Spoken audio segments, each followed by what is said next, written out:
الحمد لله الذي هدانا إلى صراط المستقيم والصلاة على من اختص بالخلق العظيم وعلى آله الذين قاموا بنصرة الدين القويم. أما بعد فأعوذ بالله من الشيطان الرجيم. قال الله تبارك وتعالى في القرآن المجيد والفرقان الحميد: وما أرسلناك إلا رحمة للعالمين. آمنت بالله صدق الله العظيم وصدق رسوله النبي الكريم الأمين.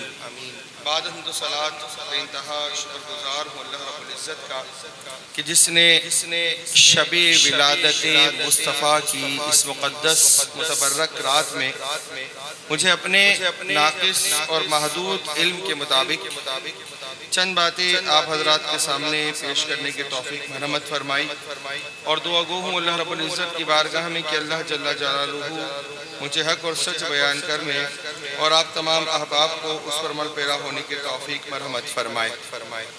ایک مرتبہ محبت سے بآواز بلند درود پاک پڑھ لیجئے: اللہم صلی علی سیدنا مولانا محمد معدن الجود والکرم وعلی آلہ واصحابہ وبارک وسلم صلاۃ و سلام علیک یا سیدی یا رسول اللہ. حضور نبی رحمت علیہ السلام حضور نبی کریم علیہ السلام کی ولادت کی یہ شب علماء نے اس رات پر بھی گفتگو کی ہے. علماء نے اس رات پر بھی گفتگو کی ہے، اس دن پر بھی گفتگو کی ہے، اور اس مہینے پر بھی گفتگو کی ہے. علماء فرماتے ہیں کہ اللہ تبارک و تعالی نے حضور نبی رحمت علیہ السلام کو حرمت والے مہینوں میں سے کسی مہینے میں دنیا میں نہیں بھیجا. وجہ کیا تھی؟ علماء فرماتے ہیں کہ وجہ یہ تھی کہ اگر حضور رجب میں آتے، رمضان میں آتے، ذی الحجہ میں آتے، ذی القعدہ میں آتے، تو لوگوں کو کہنے کا موقع مل جاتا کہ حضور اس لیے افضل ہوئے کہ رجب میں آئے، حضور اس لیے افضل ہوئے کہ حضور ذی الحجہ، ذی القعدہ، محرم الحرام میں آئے. لیکن اللہ تبارک و تعالی نے حضور نبی رحمت علیہ السلام کو ماہ ربیع الاول میں بھیج کر رہتی دنیا تک کے لوگوں کو یہ پیغام دے دیا کہ لوگوں سنو، جب بات ہو دیگر لوگوں کی تو معیار کچھ اور ہوا کرتا ہے، لیکن جب بات آئے میرے مصطفیٰ کی تو معیار بدل جاتا ہے. اب وہ مہینہ افضل ہوگا جس مہینے میں میرا محبوب آیا ہے. اب وہ مہینہ افضل ہوگا جس مہینے میں میرا محبوب آیا ہے. اسی طرح اگر آپ سابقہ مذاہب میں دیکھیں تو جمعے کا دن فضیلت والا ہے، اور حضور نے بھی جمعے کے دن کو یوم عید قرار دیا ہے. اسی طرح اگر آپ دیکھیں تو ہفتے کا دن بنی اسرائیل میں فضیلت والا ہے کہ اللہ تبارک و تعالیٰ نے کئی چیزیں انہیں ہفتے کے دن عطا فرمائی. یہاں بھی علماء نے یہ لکھا کہ اس سے پہلے جو فضیلت والے دن تھے وہ جمعہ اور ہفتہ تھے، تو اگر حضور جمعے کو آتے تو لوگوں کو کہنے کا موقع ملتا کہ جی حضور اس لیے افضل ہو گئے، حضور کو فضیلت اس لیے ملی کہ حضور جمعے کے دن آئے. اگر حضور ہفتے کے دن دنیا میں تشریف لاتے تو لوگوں کو موقع مل جاتا کہ جی حضور کی وجہ فضیلت یہ ہے کہ حضور ہفتے کے دن دنیا میں تشریف لائے.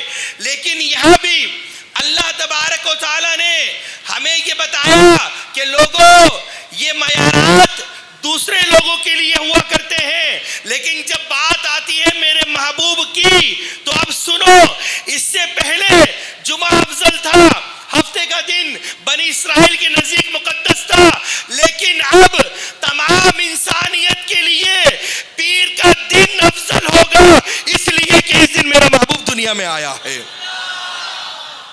اس لیے کہ اس دن میرا محبوب دنیا میں تشریف لایا ہے. آپ دیکھیں اسی طرح آپ نے پڑھا کہ شب جمعہ کی فضیلت ہے، جمعرات کی فضیلت ہوتی ہے.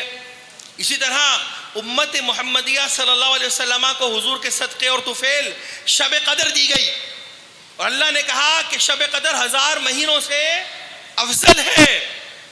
لیکن یہاں پر بھی بحث چھڑی علماء کے درمیان، یہاں پر بھی بحث چھڑی کہ کون سی رات افضل ہے، شب قدر افضل ہے یا شب ولادت مصطفیٰ افضل ہے.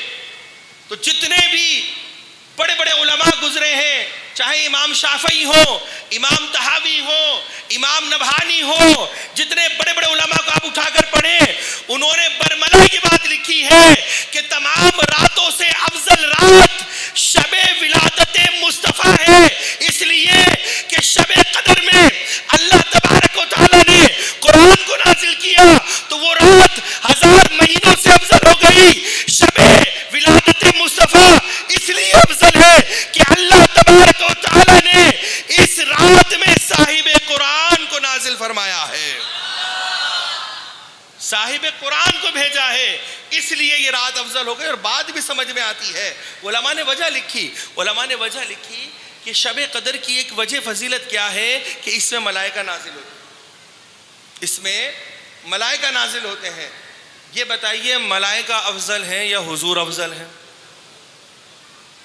تو وہ رات 1000 مہینوں سے بہتر ہو جائے کہ جس میں ملائکہ نازل ہو اور جس میں امام الانبیاء تشریف لائے، جس میں امام الاتقیاء تشریف لائے، جس میں رحمت للعالمین تشریف لائے، تو وہ رات تمام راتوں سے افضل ہوتی ہے. اور یہ وجہ لکھی ہے کہ انبیاء کی بارگاہوں میں فرشتے آتے رہے، جبریل امین بھی دیگر انبیاء کی بارگاہ میں حاضر ہوتے رہے، لیکن جب بات آتی ہے میرے کریم آقا علیہ الصلاۃ والسلام کی، جب بات کس کی آتی ہے بولیں؟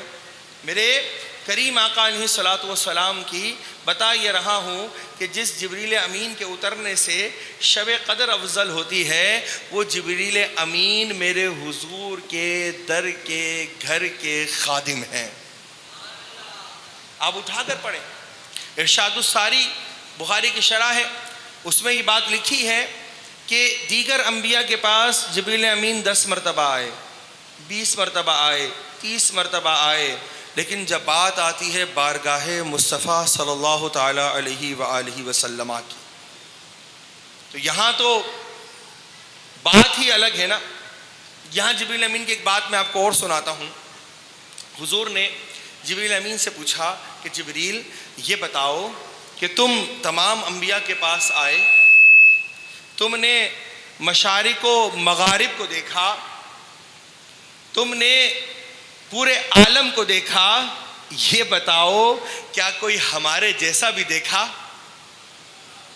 رسول اللہ نے کیا پوچھا کہ جبریل کہ تم نے مشارق و مغارب کو دیکھا، تمام انبیاء کی بارگاہ میں تم آتے رہے، یہ بتاؤ اس تمام دیکھنے میں کیا تم نے کوئی ہمارے جیسا بھی دیکھا؟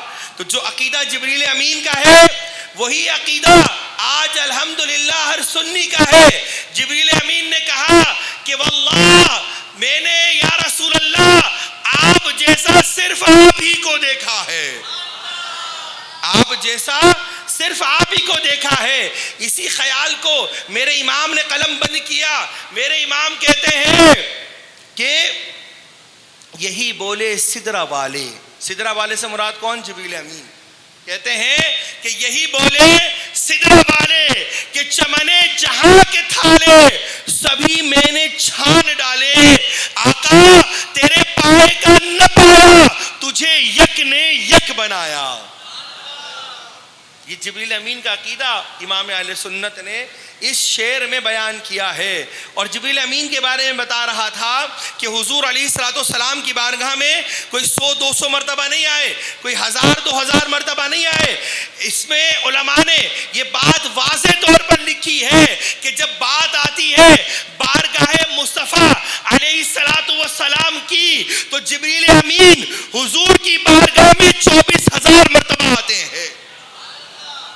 اور اس خیال کو بھی استاد زمن نے قلم بند کیا. میرے استاد زمن کہتے ہیں کہ اصل وجہ آپ سمجھے نہیں. حضور کی بارگاہ سے جبریل امین کو بڑی لو تھی, بڑا لگاؤ تھا. وہ یہ چاہتے تھے کہ کوئی وقت, کوئی لمحہ ایسا نہ ہو کہ جو حضور کو دیکھے بغیر گزر جائے. اور جبریل امین کا مقام کہاں ہے؟ سدرۃ المنتہا پر.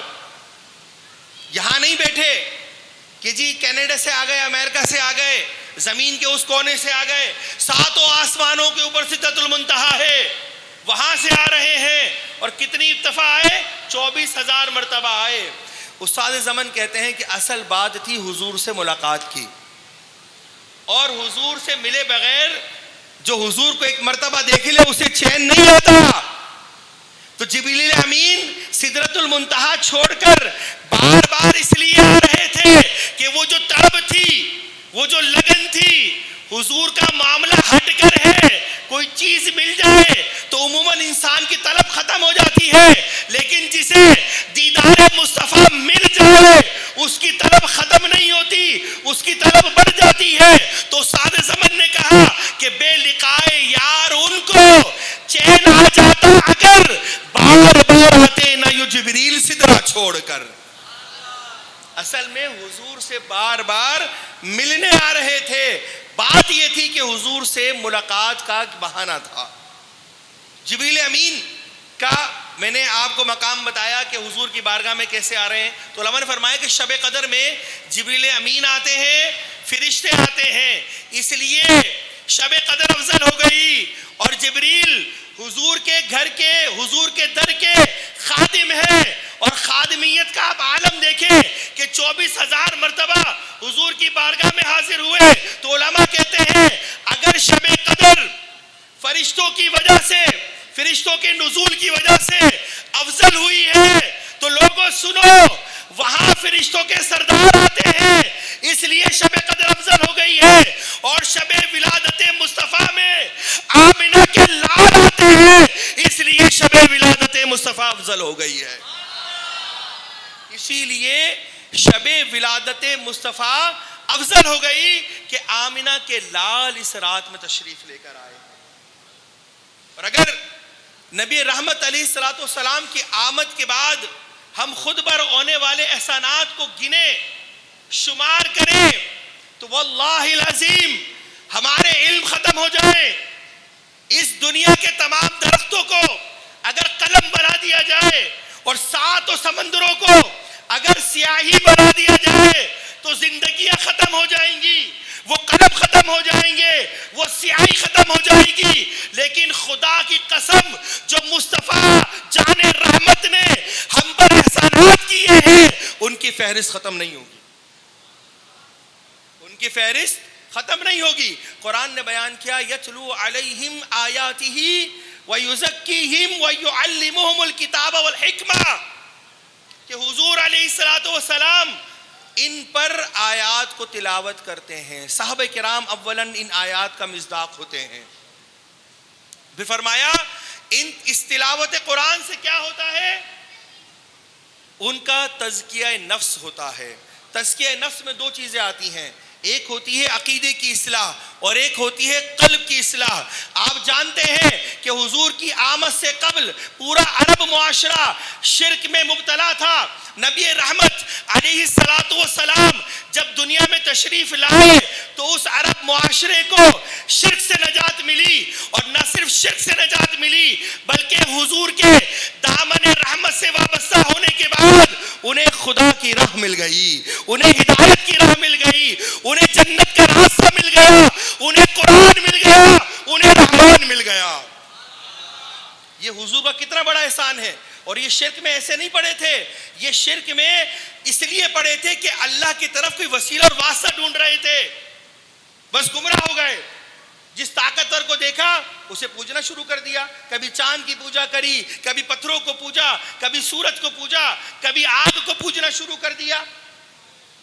یہ خدا کی تلاش میں نکلے تھے لیکن کوئی رہنما نہیں تھا تو بھٹک گئے, کوئی ہادی عالم نہیں تھا تو بھٹک گئے. لیکن جب اس ہادی عالم کا ظہور ہوتا ہے تو پوری دنیا سے, اسی لیے علماء نے لکھا کہ اس سے پہلے جو انبیاء تشریف لائے وہ کسی قوم کی طرف آئے, کسی ملک کی طرف آئے, کسی علاقے کی طرف آئے, لیکن جب بات آتی ہے نبی رحمت علیہ السلام کی تو اللہ تبارک و تعالیٰ نے فرمایا کہ محبوب ہم نے تمہیں کسی ایک قوم کی طرف نہیں, کسی قبیلے کی طرف نہیں, کسی ملک کی طرف نہیں, کسی بر اعظم کی طرف نہیں, ارے کسی ایک عالم کی طرف نہیں, بلکہ ہم نے تمہیں تمام عالمین کے لیے رحمت بنا کر بھیجا ہے. اور یہاں مجھے یہ بات کہنے دیجئے کہ جس عالم کا اللہ تبارک و تعالی رب ہے اسی عالم کے لیے میرے محبوب رحمت بن کر تشریف لائے ہیں. ان تمام عالمین کے لیے میرے محبوب رحمت بن کے تشریف لائے ہیں. تو بتائیں کتنا بڑا احسان ہوا اس انسانیت پر. نہ صرف اس انسانیت پر, تمام مخلوقات پر یہ احسان ہوا کہ انہیں ایک غم گسار مل گیا, انہیں ایک غم گسار مل گیا, ایک دکھ درد کا مداوع کرنے والا مل گیا. آج لوگ حقوق العباد کے مقابل ہیومن رائٹس کی اصطلاح لے کر آ گئے, کہتے ہیں کہ جی عورتوں کے حقوق چاہیے, حقوق نسواں بل پاس ہوتا ہے. ارے سنو, جس عرب معاشرے میں عورتوں کے کوئی حقوق نہیں تھے, رحمت دو عالم علیہ السلام تشریف لائے تو اللہ کے نبی علیہ السلام نے بیٹی کو بھی حقوق دیے, ماں کو بھی حقوق دیے, بیوی کو بھی حقوق دیے اور بہن کو بھی حقوق دیے. تم کن حقوق کی بات کرتے ہو؟ ایک ہوتا ہے حقوق دینا اور ایک ہوتا ہے بے حیائی اور فحاشی پھیلانا. آج اغیار, انگریز, یہود و نصارہ ہیومن رائٹس کے نام پر فحاشی اور بے حیائی کی بات کرتے ہیں. میرے کریم آقا علیہ السلام نے فرمایا کہ ماں تو وہ عظیم المرتبت عورت ہے کہ جس کے قدموں تلے اللہ نے جنت کو رکھ دیا ہے. اللہ کے نبی نے فرمایا کہ وہ عورت خوش نصیب ہے, خوش بخت ہے جس کے یہاں پہلی اولاد بیٹی ہو جائے. یہ وہ معاشرہ ہے کہ جہاں عورتوں کو زندہ دنکور کر دیا جاتا تھا. باپ اپنے ہاتھ سے جا کر شرم و عار کی وجہ سے اپنی بیٹی کو زندہ دفن کر دیا کرتا تھا. لیکن نبی رحمت علیہ السلام کا وہ بے مثال پیار, وہ بے مثال ادب, وہ محبت جو حضرت فاطمہ الزہرا رضی اللہ تعالیٰ عنہا سے فرمائی کہ جب حضرت فاطمہ حضور کے گھر آتی, حضور کھڑے ہو جاتے, ہاتھ چومتے, ہاتھ کو بوسہ دیتے اور اپنی جگہ پر بٹھا دیتے. جب نبی رحمت حضرت فاطمہ کے گھر آتے تو حضرت فاطمہ بن بابا جان کا اسی طرح ادب کرتی, کھڑی ہوتی, ہاتھ چومتی, چادر بچھا کر اپنے مقام پر بٹھا دیتی. میرے کریم آقا نے بتایا کہ لوگوں سن لو, دیکھ لو کہ بیٹیاں دفن کرنے کے لیے نہیں بلکہ ادب اور احترام کرنے کے لیے ہوتی ہیں. آج اس عورت کو عزت ملی ہے تو میرے حضور کے صدقے سے ملی ہے.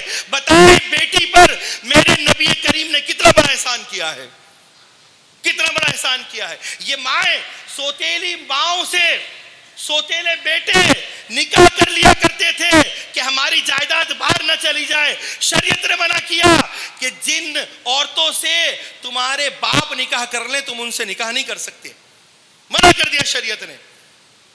آج عورتیں 4 شادیوں پر چیختی ہیں. آپ ان آیت کا شان نزول پڑھے, فَانْكِحُوا مَا طَابَ مِنَ النِّسَاءِ مَثْنًى وَثُلَاثَ وَرُبَاعَ فَإِنْ خِفْتُمْ أَلَّا تَعْدِلُوا فَوَاحِدَةً کا 100 نکاح کر کر لوگ چھوڑ دیا کرتے تھے, چاہے رغبت ہو یا نہ ہو, چھوڑ دیا. کوئی پرسان حال نہیں ہے, کوئی پوچھنے والا نہیں ہے, کوئی حقوق کی ادائیگی نہیں ہے.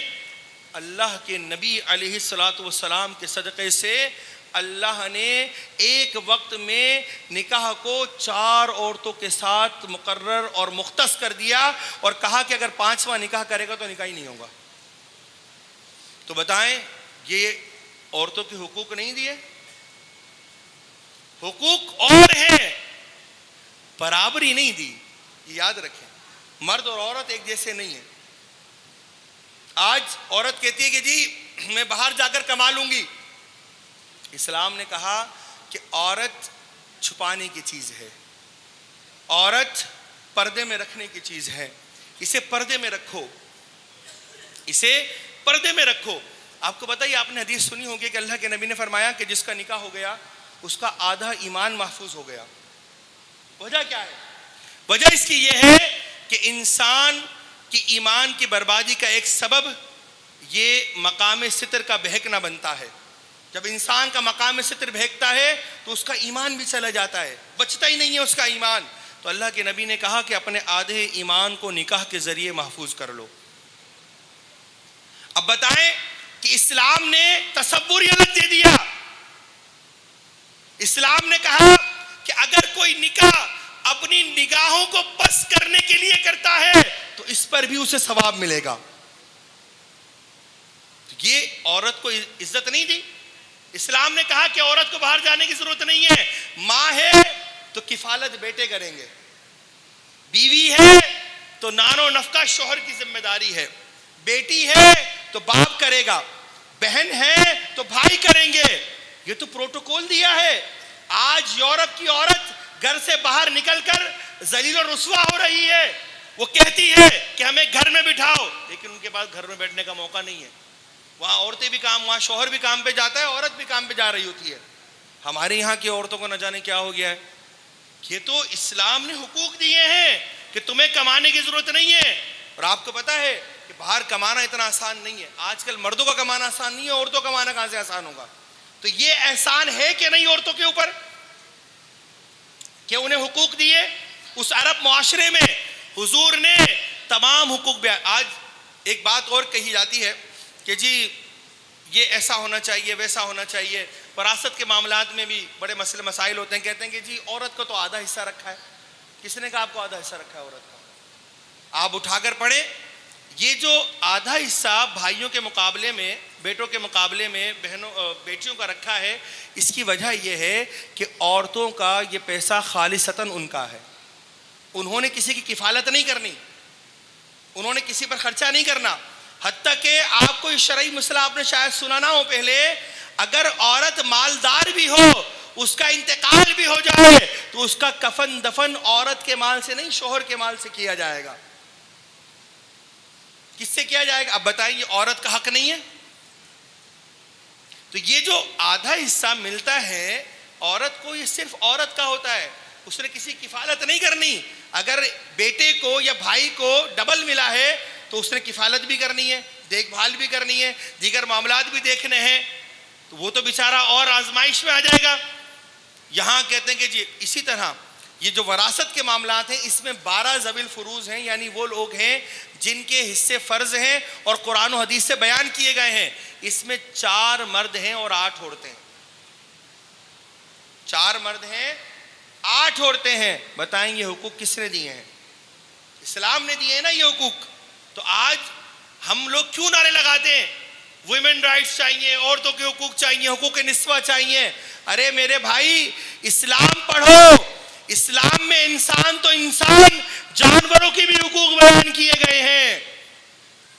آپ نے اسلام کو پڑھا نہیں ہے. اسلام پڑھ لیتے تو بات یہ یہاں تک نہ آتی. تو بہرحال میں یہ عرض کر رہا تھا کہ حضور علیہ الصلوۃ والسلام نے عورتوں پر بھی احسان کیا. اسی طرح نبی رحمت علیہ الصلوۃ والسلام کا ایک احسان یہ ہے کہ حضور نے ہمیں کلمہ پڑھا کر مسلمان کیا. اور ایک مومن کی سب سے بڑی نعمت کیا ہے؟ وہ اس کا ایمان ہے, وہ اس کا صاحب ایمان ہونا ہے, وہ اس کا صاحب ایمان ہونا ہے. لیکن اعلی حضرت کی بارگاہ میں جب ایمان کی بات آئی تو اعلی حضرت رحمت اللہ تعالی علیہ نے ایک عجیب فلسفہ پیش کیا. نعرہ تکبیر, نعرہ رسالت, علماء اہل سنت. کرسی لے کر وہاں سے. حضرت آپ کو پتہ ہی کہ آج نیٹ ورک کا بہت پرابلم چل رہا ہے, تو اس کی وجہ سے بالکل رابطہ ہو ہی نہیں پا رہا. کہیں نیٹ ورک آ رہے ہیں, کہیں نہیں آ رہے ہیں. تو اس لیے حضرت کا بھی خطاب تھا, ہمارے علامہ یاسر صاحب بھی آئے ہوئے ہیں. تو بس چند باتیں کر کر میں اپنی گفتگو سمیٹتا ہوں, پھر حضرت کا خطاب ہوگا, پھر حضرت سے ہم انشاءاللہ. تو میں عرض کر رہا تھا کہ حضور علیہ الصلوۃ والسلام کی صدقے اور طفیل ہمیں ایمان ملا. لیکن جب یہ بات میرے امام کی بارگاہ میں آئی تو امام نے ایک نیا عاشقانہ تصور پیش کیا. اور وہ عاشقانہ تصور کیا ہے کہ مسلمان ہونے کے لیے ایمان ضروری ہے, کہ بندہ جب تک ایمان نہ لائے مسلمان نہیں ہو سکتا. لیکن میرے امام کہتے ہیں ارے لوگوں, مسلمان ہونے کے لیے تو ایمان ضروری ہے، یہ بات ٹھیک ہے، درست ہے۔ کبھی تم نے ایمان سے بھی پوچھا اس کے لیے کیا ضروری ہے؟ کبھی تم نے ایمان سے بھی پوچھا اس کے لیے کیا ضروری ہے؟ جب میرے امام نے ایمان سے پوچھا، ایمان تو بتا تیرے لیے کیا ضروری ہے، تو ایمان نے کہا کہ میرے لیے مصطفیٰ ضروری ہے۔ میرے امام نے کہا کہ اللہ کی سرتاب قدم شان ہے، یہ انسان نہیں، انسان وہ انسان ہے، یہ قرآن تو ایمان بتاتا ہے انہیں۔ کیا کہا میرے امام نے؟ کہ قرآن تو ایمان بتاتا ہے انہیں، اور ایمان یہ کہتا ہے کہ میری جان ہے یہ۔ ایمان کیا کہتا ہے؟ تو ہماری ضرورت ایمان، اور ایمان کی ضرورت کیا ہے؟ مصطفیٰ جان رحمت۔ تو لہذا یہ جو ہمیں ایمان ملا ہے یہ بھی حضور کے صدقے اور طفیل ملا ہے۔ بس یہیں پر اپنی گفتگو ختم کرتا ہوں میں، اور حضرت کو بلا تاخیر دعوت خطاب دے رہا ہوں۔ حضرت نے خاص شب ولادت سے متعلقہ حضور کے ولادت کے واقعات کو بیان کرنا ہے، اور بس میں حضرت کو میں دعوت خطاب دے رہا ہوں، نعروں سے استقبال کی